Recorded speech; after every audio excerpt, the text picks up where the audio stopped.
কোরআনে হাকিম স্পষ্ট একটা সীমারেখা দুনিয়ার মানুষের সামনে পেশ করে পৃথিবীর মানুষগুলিকে দুটি শ্রেণীতে বিভক্ত করে দিয়েছে।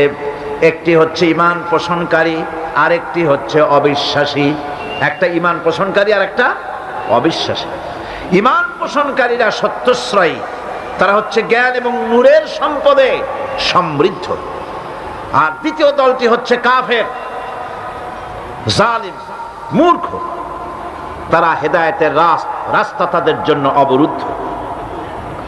কোরআনে কারীম এই দুইটি দল সম্পর্কে উল্লেখ করতেছেন, মাসালুল ফারিকাইনি কাল আ'মা ওয়াল আসাম্মি ওয়াল বাসীরি ওয়াস সামিম হাল ইয়াস্তাবিয়ানি মাসালান আফালা